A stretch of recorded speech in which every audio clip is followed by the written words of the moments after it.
انما المؤمنون الذین اذا ذکر اللہ وجلت قلوبہم، بے شک مومنین وہ لوگ ہوتے ہیں جب ان کے سامنے اللہ کا ذکر کیا جاتا ہے، وجلت قلوبہم، ان کے دل ڈر جاتے ہیں، وَإِذَا تُلِيَتْ عَلَيْهِمْ آیَاتُهُ زَادَتْهُمْ ایمانا، اور جب ان پر اللہ رب العالمین جل شانہ کی آیات تلاوت کی جاتی ہیں، قرآن کی آیات کو تلاوت کیا جاتا ہے، زادتہم ایمانا، ان کا ایمان بڑھ جاتا ہے، وَعَلَىٰ رَبِّهِمْ يَتَوَكَّلُونَ، اور مومنین کی تیسری نشانی بیان فرمائی، مومنین وہ لوگ ہوتے ہیں جو اپنے رب پر توکل کرتے ہیں، اپنے رب کی ذات پہ یقین رکھتے ہیں۔ اس آیہ مقدسہ کی روشنی میں مسلمان کے لیے حکم یہ ہوتا ہے کہ بندہ خشیت الہی کو اپنائے۔ جس بندہ مومن کے دل میں اللہ کا ڈر بیٹھ جاتا ہے، پھر وہ ہر طرح کے گناہ سے بچنے کی کوشش کرتا ہے۔ اس کو یہ ہوتا ہے کہ میرا رب مجھے دیکھ رہا ہے، اور وہ رب کی ذات ایسی ہے جو ہمیں اندھیروں میں بھی جانتا ہے، ہمیں اجالوں میں بھی جانتا ہے۔ وہ پتھر کے اندر کیڑے کو بھی رزق دینے پر قادر ہے۔ تو جو ذات ایک بند پتھر میں جہاں سوئی کے نکے کے برابر بھی کوئی سوراخ نہیں ہے، اس پتھر میں بھی کیڑے کو رزق دینے پر قادر ہے، تو ذرا سوچئے کیا وہ رب ہمارے اعمال سے بے خبر ہوگا؟ نہیں، وہ رب ہمارے اعمال سے باخبر ہے۔ اور قرآن کا حکم یہ ہے، واللہ بصیر بما تعملون، اللہ ارشاد فرماتا ہے اور اللہ تمہارے اعمال کو دیکھتا ہے جو تم کرتے ہو۔ تو بندے کو چاہیے کہ وہ ہر وقت اللہ تعالیٰ سے ڈرتا رہے۔ جب بندے کے دل میں اللہ کا ڈر بیٹھ جاتا ہے، اس کی دنیا بھی بہتر ہو جاتی ہے اور اس کی آخرت بھی بہتر ہو جاتی ہے۔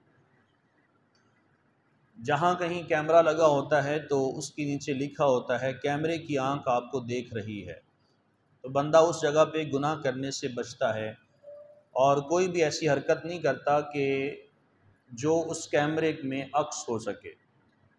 وہ کہتا ہے اگر میں نے یہاں پہ کوئی بھی حرکت کی تو کیمرے میری تصویر آ جائے گی، ویڈیو بن جائے گی اور میرے لیے مسئلہ کھڑا ہو جائے گا۔ وہ اس چیز سے بچتا ہے۔ تو انسان ہے وہ کیمرے کی آنکھ سے تو بچتا ہے، لیکن اللہ کی آنکھ سے نہیں بچتا۔ کیمرے کا ڈر اتنا زیادہ ہے کہ اس سے ڈر رہا ہوتا ہے، اللہ کی آنکھ سے نہیں ڈر رہا ہوتا۔ وہ تو خود ساختہ انسان کی بنائی ہوئی ایک تخلیق ہے، انسان نے خود بنایا نا کیمرہ، اللہ تعالیٰ کی طرف سے تو نہیں آیا۔ انسان کی اپنی پیداوار ہے، اپنی پروڈکٹ ہے، تو انسان اس کیمرے سے ڈرتا ہے، اللہ سے نہیں ڈرتا۔ تو نیچے لکھا ہوتا ہے کیمرے کی آنکھ آپ کو دیکھ رہی ہے، جبکہ اللہ قرآن میں ارشاد فرما رہا ہے واللہ بصیر بما تعملون، اللہ تمہارے اعمال کو دیکھ رہا ہے جو تم کر رہے ہو۔ تو بندہ کیمرے کی آنکھ سے ڈر رہا ہوتا ہے، لیکن اللہ کی آنکھ سے نہیں ڈر رہا ہوتا۔ تو جس بندہ مومن کے دل میں اللہ کا ڈر بیٹھ جاتا ہے، وہ صحیح معنوں میں حقیقی مسلمان ہے۔ حضور نبی رحمت صلی اللہ علیہ وسلم، آپ کے اندر بھی خشیت الہی اللہ رب العالمین جل شانہ کی طرف سے پھوٹ پھوٹ کر موجود تھی۔ حضور علیہ السلام فرماتے ہیں کہ میں دن میں 70 مرتبہ اپنے رب کے حضور توبہ کرتا ہوں۔ 70 مرتبہ ہمارے پیارے نبی علیہ السلام اللہ تعالیٰ کے حضور توبہ استغفار کیا کرتے تھے۔ اور آج بندہ ہے وہ چند نمازیں پڑھ لیتا ہے تو اپنے آپ کو بہت بڑا تصور کرنا شروع ہو جاتا ہے۔ وہ چند نمازیں پڑھ کے جو بے نمازی ہوتے ہیں ان کو بونا بونا سمجھنا شروع ہو جاتا ہے کہ میں تو نمازی بندہ ہوں، تم تو بے نمازی ہو۔ تھوڑا سا بندہ عبادت میں آگے کیوں نہیں چلا جاتا؟ وہ اپنے سے نیچے والوں کو کم تر سمجھنا شروع ہو جاتا ہے کہ تمہاری تو عبادت کا لیول ہی کچھ نہیں ہے، تم تو نماز ہی نہیں پڑھتے ہو۔ یہ جو طریقہ کار ہمارے اندر پایا جاتا ہے یہ غلط ہے۔ اگر آپ نے کسی بے نمازی کو نماز کی طرف تلقین کرنی ہے، اس کو احسن انداز سے بلانا ہے، اس کو اچھے طریقے سے مسجد کی طرف بلائیں، اس کو نماز کی طرف بلائیں۔ یہ نہ ہو کہ آپ تلوار اس کے سر پہ لٹکا کے رکھیں، اس کو گالی گلوچ کا سہارا دے کر کہیں کہ چل تو مسجد میں نماز پڑھ۔ تو بھئی جب آپ کی زبان سے گالی نکل رہی ہے، آپ کی زبان سے طعنے نکل رہے ہیں، تو آپ کی نماز نے آپ کو بھی فائدہ نہیں پہنچایا۔ آپ کی اپنی کیسی نماز ہوئی کہ آپ نے گالی دے کر اپنے مسلمان بھائی کو مسجد کی طرف بلایا ہے؟ آپ کو چاہیے تھا اپنی زبان سے آپ گلاب کے پھول جو ہے وہ نشاور کرتے، آپ اچھے انداز سے بلاتے، آپ نے گالی دے کر اس کو کہا کہ چل تو مسجد میں نماز پڑھ جا کر، تو یہ کوئی طریقہ تو نہ ہوا۔ تو مسلمان کے لیے حکم یہ ہوتا ہے، قرآنی حکم یہ ہے کہ وہ احسن انداز سے اپنے مسلمان بھائی کو دین کی تبلیغ کرے۔ تو توبہ استغفار ہمارے پیارے نبی صلی اللہ علیہ وسلم کی زندگی کا بہترین عمل رہا ہے۔ حضور علیہ الصلوۃ والسلام دن میں 70 مرتبہ اپنے رب کے حضور توبہ کیا کرتے تھے۔ حضور نبی رحمت صلی اللہ علیہ وسلم کی آپ کے قلب اطہر پر نازل ہونے والی لا ریب کتاب قرآن مجید فرقان حمید میں اللہ تعالیٰ نے 6 اقسام کا ذکر فرمایا ہے۔ 6 قسم کے لوگ ہیں جو جنتی ہیں، ان 6 کا ذکر فرمایا: التائبون العابدون الحامدون السائحون الراکعون الساجدون۔ التائبون وہ لوگ کہ جو توبہ کرنے والے ہیں، العابدون جو عبادت کرنے والے ہیں، الحامدون جو اللہ تعالیٰ کی حمد و ثنا کو بیان کرنے والے ہیں، السائحون جو روزے رکھنے والے ہیں، الراکعون جو رکوع کرنے والے ہیں، الساجدون جو سجدہ کرنے والے ہیں۔ ان کے بارے میں اللہ تعالیٰ نے ارشاد فرمایا یہ وہ لوگ ہیں جو جنتی ہیں، یہ وہ لوگ ہیں جو جنتی ہیں، جن کو اللہ تعالیٰ نے جنتی ہونے کا پروانہ کل میدان محشر میں ان کو عطا فرمانا ہے۔ وہ کون لوگ ہیں؟ وہ توبہ کرنے والے لوگ ہیں، وہ عبادت گزار بندے ہیں، وہ اللہ تعالیٰ کی حمد و ثنا کو بیان کرنے والے ہیں، وہ روزے رکھنے والے ہیں، وہ رکوع کرنے والے ہیں، وہ سجدہ کرنے والے لوگ ہیں۔ تو جو اللہ تعالیٰ کی بارگاہ میں جھک جاتا ہے، اللہ تعالیٰ اپنے بندے کو اس قدر نواز دیتا ہے۔ دیکھیے ہم اللہ تعالیٰ کے حضور سجدہ ریز ہوتے ہیں، بندہ جھکتا اللہ کی بارگاہ میں ہے، لیکن اس کو جتنا وہ جھکتا ہے اتنا ہی اس کو جو ہے وہ بلند مرتبہ عطا کر دیا جاتا ہے۔ سر اس نے زمین پہ رکھنا ہے، لیکن اللہ اپنے بندے سے محبت کرتے ہوئے اس کو اوج ثریا کی بلندیوں تک لے جاتا ہے، اس لیے کہ رب کہتا ہے اس نے میرے حکم کی تعمیل کی ہے، میرے حکم کو اس نے مانا ہے، اور میرے آگے سر تسلیم خم کیا ہے، میرے آگے اس نے سر جھکایا ہے، میں کیوں نہ اس کا سر اوج ثریا کی بلندیوں تک لے جاؤں۔ اس نے میرے حکم کی تعمیل کی ہے، اس نے میرا حکم مانا ہے۔ تو جب بندہ اپنے رب کا حکم ماننے میں کامیاب ہو جاتا ہے، اللہ تعالیٰ اپنے بندے کو دنیا بھی عطا کر دیتا ہے اور آخرت بھی عطا کر دیتا ہے۔ بندہ مومن کے لیے سب سے بڑا قرآنی حکم یہ ہے کہ وہ توکل علی اللہ کو اپنائے، اللہ تعالیٰ کی ذات پہ یقین رکھے۔ اگر اللہ تعالیٰ نے اولاد عطا کر دی ہے اس پہ صابر اور شاکر رہے، اگر اللہ تعالیٰ نے اولاد نہیں عطا کی ہے تب بھی اللہ تعالیٰ کے حضور صابر اور شاکر رہے، اپنی زبان پر نہ شکری کے کلمات نہ لے کر آئے، شکوہ نہ کرے اللہ تعالیٰ کی ذات سے کہ باری تعالیٰ تو نے میرے بڑے بھائی کو تو اولاد عطا کر دی، مجھے اولاد نہیں عطا کی۔ وہی اولاد اگر اللہ رب العالمین اپنے بندے سے چھین لیتا ہے تو پھر بھی ناشکری کے کلمات زبان پہ نہیں لے کر آنے چاہیے۔ ہمارے ہاں بہت سارے لوگوں کو دیکھا گیا کہ جب ان کا اپنا بیٹا یا گھر میں کوئی بھی فرد دنیا سے چلا جاتا ہے تو وہ پھر اپنی زبان پر ناشکری کے کلمات لے کے آتے کہ اللہ سائیں تینوں میرا گھر ہی منظور سی، تو میرا ہی پتر لے لیا۔ ایسے ایسے لفظ وہ مرد بھی بول رہے ہوتے ہیں اور گھروں میں موجود عورتیں بھی بول رہی ہوتی ہیں۔ تو اللہ تعالیٰ کی رضا پہ بندے کو راضی رہنا چاہیے۔ اللہ تعالیٰ کی مخلوق ہے، اس نے لینی ہے، اولاد ہے اس نے عطا کی ہے تو واپسی اسی کی طرف لوٹ کر جانا ہے۔ اللہ تعالیٰ نے ماں باپ عطا کیے ہیں تو اللہ تعالیٰ نے وہ ماں باپ کو واپسی اپنے پاس بلانا ہے۔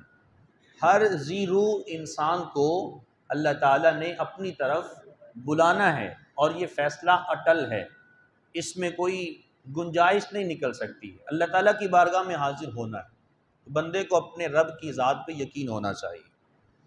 تو فرمایا توکل علی اللہ، جو بندہ اپنا لیتا ہے اللہ تعالیٰ کی ذات پہ توکل کرنے میں کامیاب ہو جاتا ہے تو وہ بندہ دنیا میں بھی کامیاب ہے اور آخرت میں بھی کامیاب ہے۔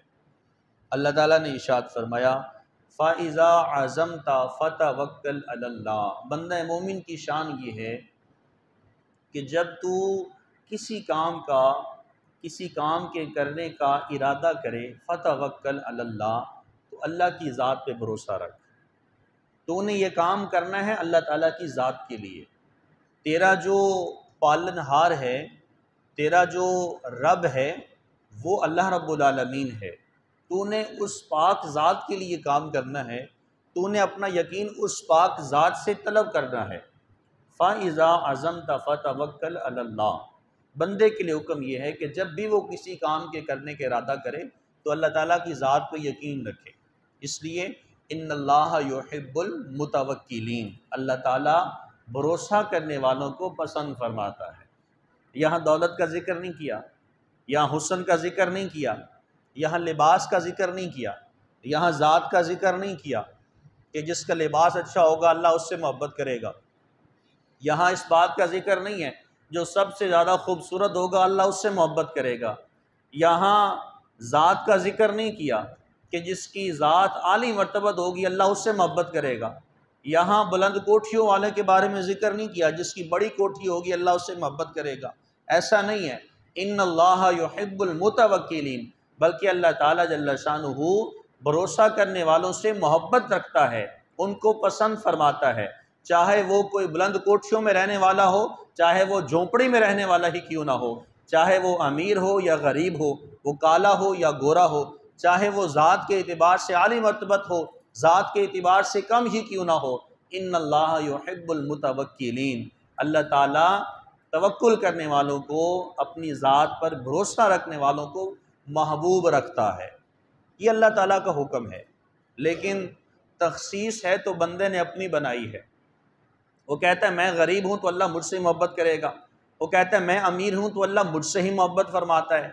بندہ کہتا ہے کہ میں بڑا خوبصورت ہوں تو اللہ مجھ سے ہی محبت فرماتا ہے۔ بندہ کہتا ہے کہ میرے پاس بڑی بڑی کوٹھیاں ہیں، بڑے بڑے بنگلے ہیں، بڑے بڑے پلازے ہیں، اللہ مجھ سے ہی محبت کرتا ہے۔ یہ انسان کی اپنی بنائی ہوئی تخلیق ہے، جبکہ اللہ نے تو واضح ارشاد فرمایا ان اللہ یحب المتوکلین۔ اس میں توکل کو شرط رکھا ہے کہ جو بندہ توکل علی اللہ کرنے میں کامیاب ہو جاتا ہے اللہ اس سے محبت فرماتا ہے۔ اب وہ چاہے کوئی امیر ہے، کوئی غریب ہے، کوئی مالک مکان ہے یا کوئی کرایہ دار ہے، کوئی کالے رنگ والا ہے تو کوئی گورے رنگ والا ہے، کوئی ذات کے اعتبار سے عالی مرتبت ہے، کوئی ذات کے اعتبار سے کم ہے۔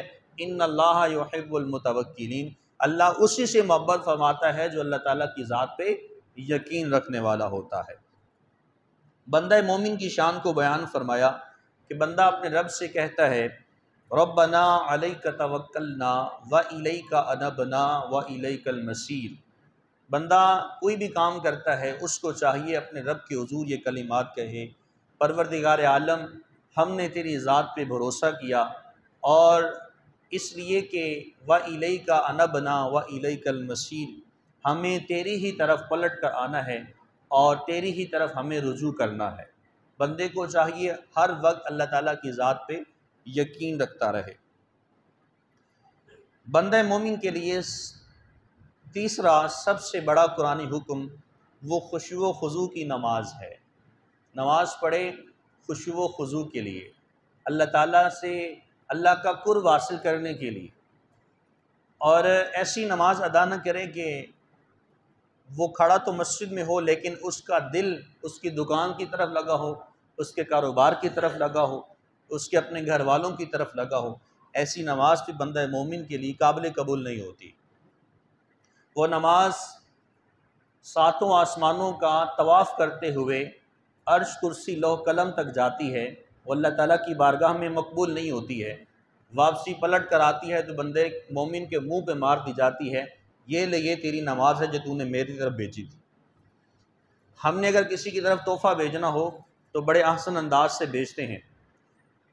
اگر آپ نے کسی کی طرف مٹھائی بھجوائی ہو اور وہ اگلا شخص مٹھائی کو قبول بھی نہ کرے، وہ کہے لے جا میں نے قبول نہیں کرنی، کتنا آپ کو دکھ لگے گا۔ یار میرے گھر میں اللہ نے خوشی عطا کی تھی، مجھے بیٹا عطا کیا، میں نے بیٹے کی خوشی میں آ کر میں نے مٹھائی بھیجی اور اس شخص نے اس مٹھائی کو قبول بھی نہیں کیا، آپ وہ شخص مٹھائی واپسی آپ کی طرف بھجوا دے، کتنا دکھ لگے گا۔ یہ تحفہ تھا جو آپ نے اس کی طرف بھیجا تھا۔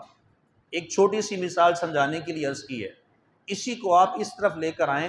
یہ جو ہماری نمازیں ہیں اللہ کی بارگاہ میں ہمارا تحفہ جا رہے ہیں، اللہ تعالیٰ کی بارگاہ میں پہنچ رہی ہیں، لیکن وہی نمازیں اللہ کی بارگاہ سے دھدکار ہمارے چہرے پہ مار دی جائیں تو سوچیں وہ نمازیں تو قبول نہ ہوئیں، تو بندے کو پھر سوچنا ہے کہ میں نے نماز کیسی ادا کرنی ہے۔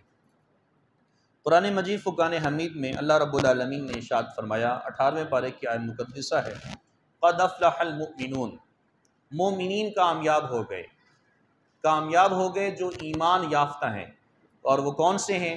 الذین هم فی صلاتهم خاشعون، وہ لوگ کہ جو اپنی نمازوں میں خشوع و خضوع کو اپناتے ہیں، جو اللہ تعالیٰ کا ڈر اپنے دل میں رکھتے ہیں، جو نماز کو عاجزی اور انکساری کے ساتھ ادا کرتے ہیں، جو نماز کو جلدی جلدی ادا نہیں کرتے، نماز کے جو تعدیل ارکان ہیں اس کو صحیح طور پہ ادا کرتے ہیں۔ وہ پنجابی میں کہا جاتا ہے نا کہ ویلے دی نماز تے کویلے دیاں ٹکراں، ایسے نہ ہو، ٹھمکے لگانے والی نماز نہ ہو کہ ناک بھی صحیح نہ لگے، پیشانی بھی نیچے سجدے پہ نہ لگے اور جلدی سے سجدے سر اٹھا لیں، رکوع بھی پورا نہ ہو اور سجدے کے احکامات بھی پورے نہ ہوں، بس فکر کیا ہے کہ میں نے دکان جا کر کھولنی ہے، میرے دکان پہ گاہک آنے والے ہیں، میرا کاروبار ٹھپ ہو جائے گا۔ تو سب سے پہلے نماز ہے، وہ نماز جس کے لیے طواف کعبہ رک سکتا ہے، بندہ کہتا ہے میرا کاروبار نہیں رک سکتا، وہ نماز جس کے لیے حتیم کعبہ میں لوگ نوافل پڑھنا چھوڑ دیتے ہیں، وہ نماز وہ جس کے لیے حجر اسود کو بوسہ دینا لوگ ترک کر دیتے ہیں، وہ نماز جس کے لیے صفا مروہ کی صحیح رک جاتی ہے، اس لیے نماز کا وقت ہو چکا ہے، لیکن بندہ کہتا ہے نہیں نماز کا وقت ہے، میری دکان کھلی رہے گی، اگر میں نماز پڑھنے چلا گیا تو میرا تو 2000 کا نقصان ہو جائے گا، میرے گاہک یہاں سے ہٹ جائیں گے۔ تو بندے کو چاہیے سب سے پہلے اول وہ نماز رکھے، اس کے بعد اپنے کاروباری معاملات کو لے کر آئے۔ تو فرمایا قد افلح المؤمنون الذین هم فی صلاتهم خاشعون، مومنین کامیاب ہو گئے، اور کون سے مومنین؟ وہ مومن اور ایمان یافتہ لوگ جنہوں نے نمازوں کے اندر خشوع و خضوع کو اپنا لیا، جو نمازوں کو ادا کرتے ہیں اللہ رب العالمین کی رضا کو طلب کرنے کے لیے۔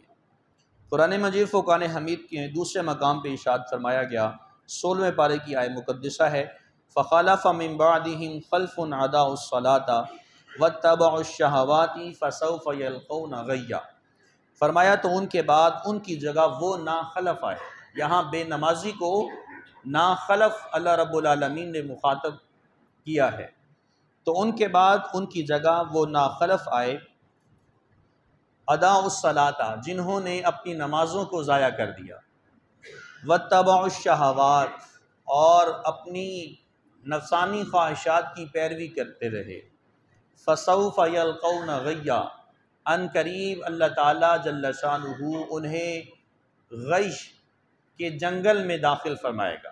اب وہ غیش کیا ہے اس کے بارے میں بھی سماعت کر لیجئے۔ مفتی امجد علی اعظمی صاحب علیہ رحمہ فرماتے ہیں، غیش جہنم میں ایک وادی کا نام ہے، اور یہ وادی ایسی ہے جس میں گرمی بہت ہی زیادہ ہے، گرمی کی شدت بہت ہی زیادہ ہے، اور اس وادی کے اندر ایک کنواں ہے جس کا نام ہے ہب ہب۔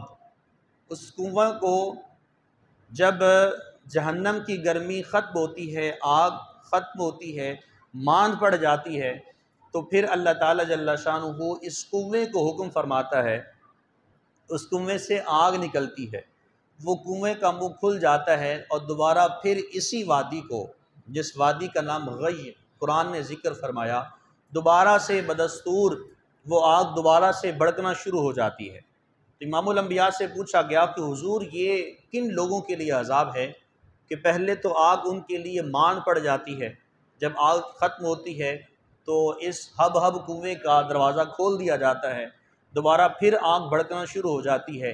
تو حضور علیہ السلام نے ارشاد فرمایا کہ یہ میری امت کے بے نمازی، شرابی، زانی اور ایسے لوگ جو سود خور ہوں گے، اور ایسے لوگ کہ جو اپنے ماں باپ کو ایذا پہنچانے والے ہوں گے، یہ اللہ تعالیٰ نے وادی ان لوگوں کے لیے تیار کر رکھی ہے۔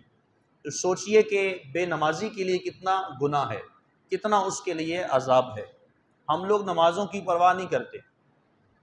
ہمارا نمازوں کا جو لیول ہے وہ اس وقت عروج پاتا ہے جب رمضان المبارک کی آمد ہوتی ہے۔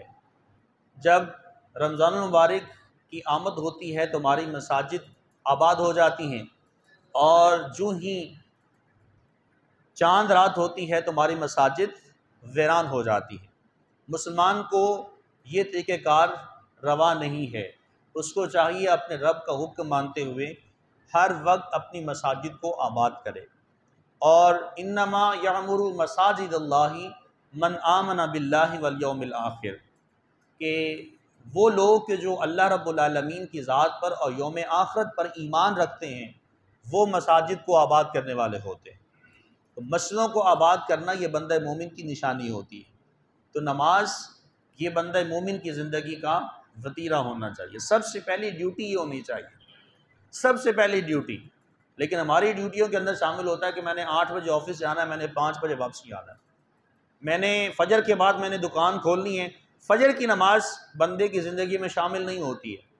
وہ یہ کہہ رہا ہوتا ہے کہ میں نے 6 بجے میں نے دکان کھولنی ہے، کاش اس کی زبان سے یہ بھی ادا ہو کہ میں نے جا کے مسجد میں فجر کی نماز ادا کرنی ہے۔ آج اپنے بچوں کو ہم لوگ کیا سکھاتے ہیں؟ رات کو بچوں کو مائیں کہہ رہی ہوتی ہیں بیٹا سو جاؤ، صبح اسکول جانا ہے۔ بچہ جوان ہے، چھوٹا نہیں ہے، 7ویں 8ویں کلاس کا بچہ ہے، بیٹی ہے، ماں اس کو کہہ رہی ہے کہ بیٹا سو جاؤ، صبح اسکول جانا ہے۔ ذرا جملہ سنیے گا، ماں یہ کہہ رہی ہے بیٹا سو جاؤ، صبح اسکول جانا ہے۔ کیا اگر اس بچے کو یہ بتایا جاتا کہ بیٹا سو جاؤ، صبح فجر کی نماز بھی ادا کرنی ہے، تو کتنا اچھا ہوتا، ہمارے گھروں کا ماحول بہتر ہوتا، پھر ہر ماں باپ کی زبان پہ شکوے کے کلمات تو نہ ہوتے۔ آج ماں باپ سر پکڑ کے تو نہ بیٹھ رہے ہوتے، ہماری اولادیں نافرمان ہو گئیں، بھی تربیت کیسی کی؟ آپ نے تو یہ کہا تھا شروع سے بیٹا سو جاؤ، صبح اسکول جانا ہے۔